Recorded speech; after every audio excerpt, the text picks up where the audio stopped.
Bismillahirrahmanirrahim. Alhamdulillahirrabbilalamin. Wassalatu wassalamu ala asyrafil wal mursalin wa ala alihi wa sahbihi ajma'in.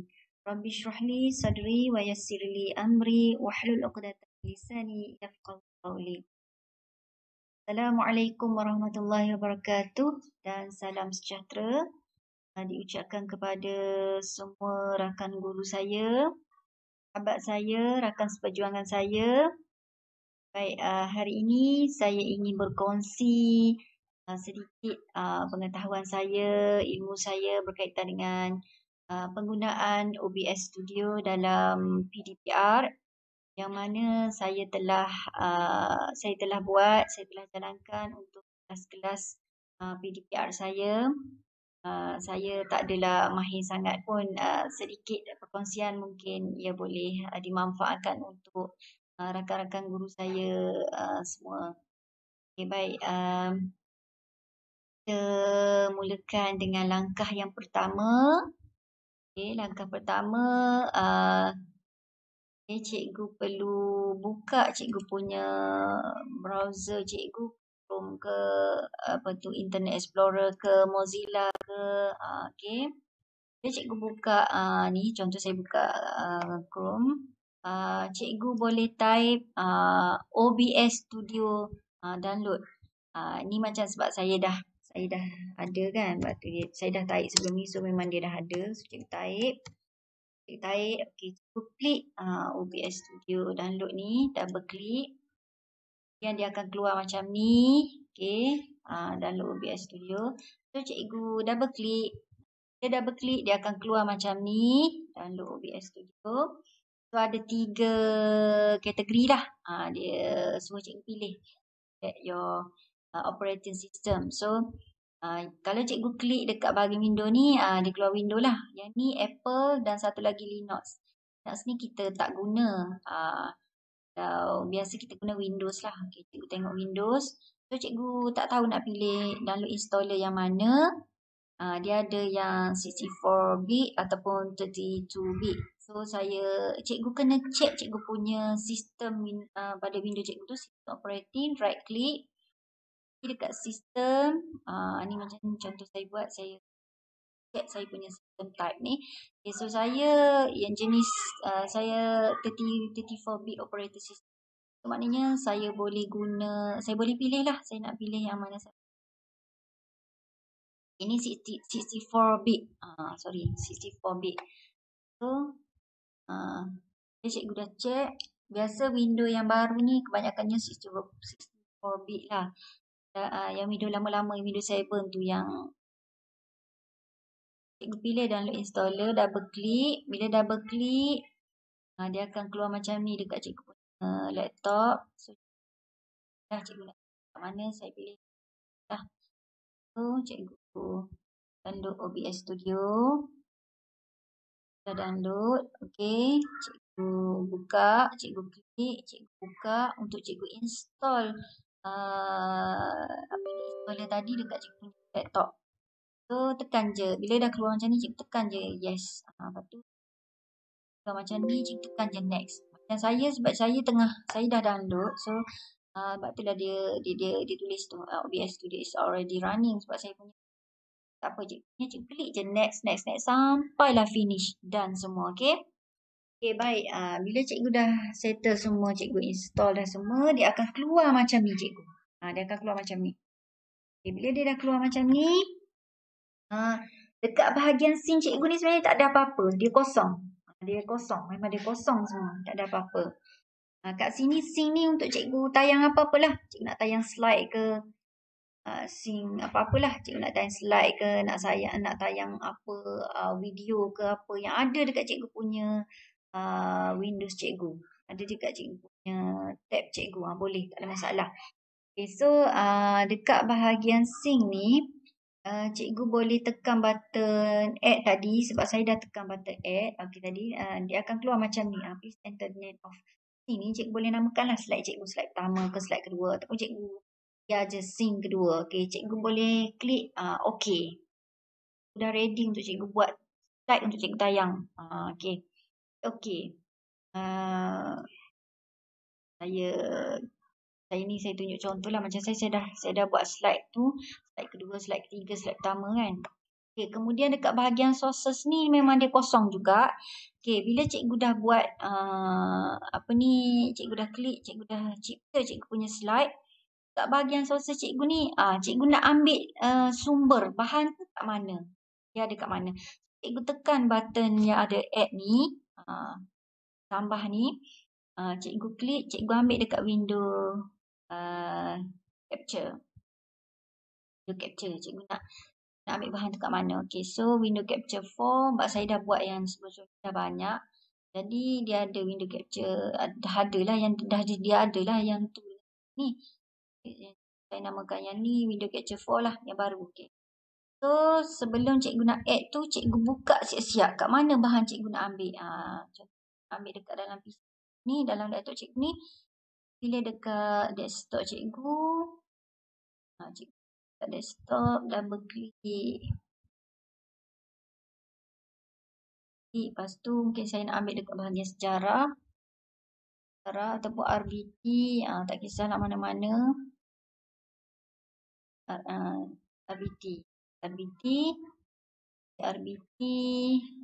RBT tingkatan 2. Saya nak ambil, contoh saya nak ambil membuat pengiraan parameter. Cikgu dah buka siap-siap. Ni untuk RBT. Kalau untuk sejarah pun macam tu juga. Cikgu pergi balik dekat contoh saya nak untuk sejarah.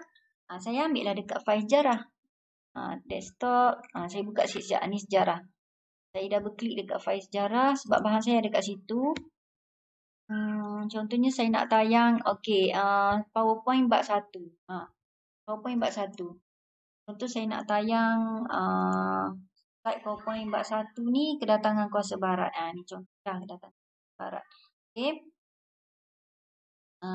Saya buka siap-siap tu. Okay, cikgu dah buat window capture cikgu nak slide tadi. Okay, saya namakan window capture 4 lah. Okay, contoh. Klik OK. Okey, cikgu nampak tak? Window tu cikgu boleh pilih. Slide yang ni cikgu nak buat untuk yang mana. Contoh kalau cikgu nak buat PowerPoint untuk tayang pasal sejarah, cikgu klik je lah window tu, PowerPoint kedatangan kuasa barat. Okey, cikgu klik, lepas tu cikgu tekan OK. Okey.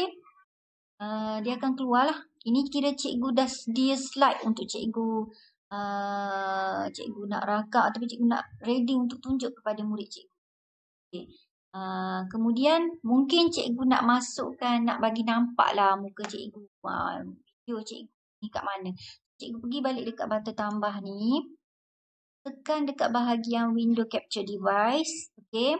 Cikgu nak ambil kamera tu, kamera kat mana. Macam saya, sebab saya guna laptop, so saya memang nak ambil saya punya kamera ni webcam je lah. Okay, so saya pilih kamera ni. Kalau siapa guna handphone pun boleh lah. Pilihlah dia kamera dekat handphone. Okay. So, cikgu dah klik ni. Cikgu nampak dekat window capture device cikgu tu. Cikgu kena letak bahagian atas supaya dia boleh nampak. Nampak tak? Tu contohlah. Nampak kan? Video cikgu cakap tu. Sambil cikgu nak bagi penerangan, cikgu nak muka cikgu nampak. Jadi nampak lah. Cikgu letak. Biasalah cikgu nak letak kat atas ke kat bawah. Okay, itu satu. Okay, kemudian mungkin cikgu nak letak logo sekolah. Cikgu tak ada logo sekolah ke apa kan. Cikgu pergi balik dekat button tambah ni, cikgu ambil image. Image. Okay, lepas tu cikgu nak letak logo sekolah. Saya dah sedia ada dalam ni, so saya tekan je lah add. Okay, yang dah ada, yang dah exist dalam ni, existing dalam ni, so saya tekan je lah logo sekolah. Tapi kalau cikgu nak ambil image tu tempat lain, okay, kalau cikgu nak ambil image tu tempat lain, boleh juga. Nanti saya tunjuk contoh. Ni contoh yang dah ada. Okay, saya masukkan logo sekolah. Okay, nampak Just lah. Okay, kemudian kalau cikgu nak ambil picture daripada laptop cikgu, nak ambil picture lain, contoh lain lah selain daripada ni pun boleh. Cikgu tekan button tambah ni lagi. Cikgu ambil image. Ni contoh lah. Okay, lepas tu cikgu create new source. Okay. Lepas tu ambil lah image file. Cikgu browse. kat mana. Contoh dalam picture. Macam ni cikgu pilih. Macam contohlah yang dah ada dalam ni saya pilih contoh Kaabah. So cikgu open. Lepas tu cikgu klik OK. So nampak ada gambar Kaabah. Dah letak image. Okay. Yang ni cikgu boleh ejah-ejah lah cikgu nak letak dekat bahagian mana-mana kan. Okay. Contohlah. Kalau nak pilih daripada yang dah ada file yang dah ada dalam. Okay, kemudian ada yang tanya dengan saya macam mana nak buat tulisan yang kat bawah ni macam saya buat ni kan, selamat datang ke bengkel. Yang ada tulisan bergerak-gerak ni. Yang ni senang je cikgu. Cikgu pergi dekat bahagian bata tambah ni, cikgu ambil dekat bahagian teks I ni, klik kat sini. Cikgu klik kat sini, so cikgu boleh nampak lah. Bila cikgu klik tu cikgu nampak tak? Ada dekat sana, itu nampak. So, cikgu nampak. Kat sini font cikgu boleh pilih font apa cikgu nak. Cikgu nak jenis font apa, macam-macam jenis font.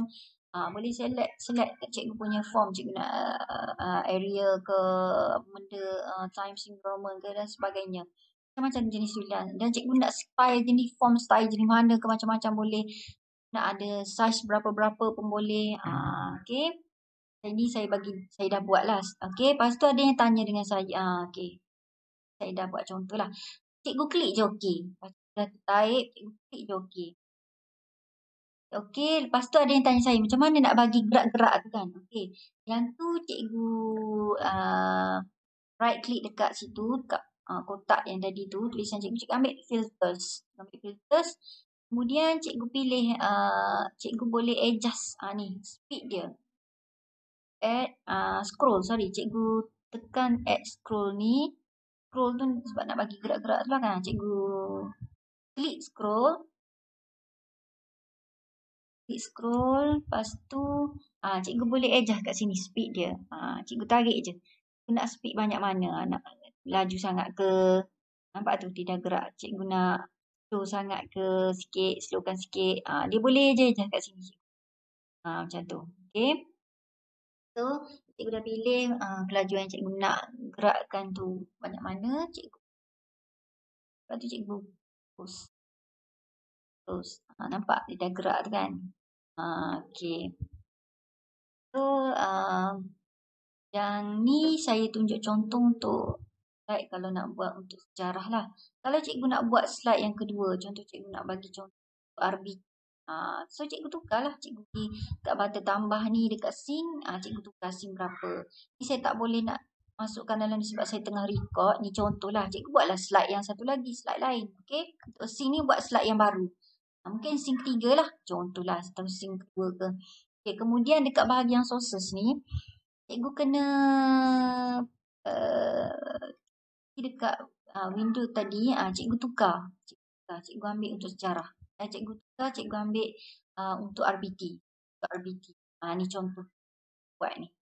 Saya dah buka siap-siap dah tadi. Saya ambil RBT contoh untuk membuat pengiraan parameter. Ni contoh lah. Okay. So, dari segi nak add dia punya video kamera tadi. Macam yang saya dah tunjuk tadi lah. Okay. Cari je dekat bata tambah dekat sources ni. Cikgu tekan je. Cikgu pilih macam tadi juga cara dia. Okay. Okay, saya rasa itu saja sedikit perkongsian daripada saya. Saya berharap dapat gunakan untuk cikgu. InsyaAllah saya akan berkongsi lagi informasi atau info ataupun maklumat tentang studio pada masa akan datang. Saya berharap rakan-rakan saya, cikgu-cikgu semua dapat memanfaatkannya untuk PDPR. Saya mohon maaf jika ada kekurangan dalam menyampaikan dalam perkongsian ini. Okey. Daripada saya, cikgu-cikgu boleh tanya saya, boleh PM saya sekiranya ada barang soalan, muskilah nak tanya lagi berkaitan dengan OBS Studio dalam PDPR ini. Saja daripada saya. Saya dengan wabillahi taufiq wa hidayah. Assalamualaikum warahmatullahi wabarakatuh.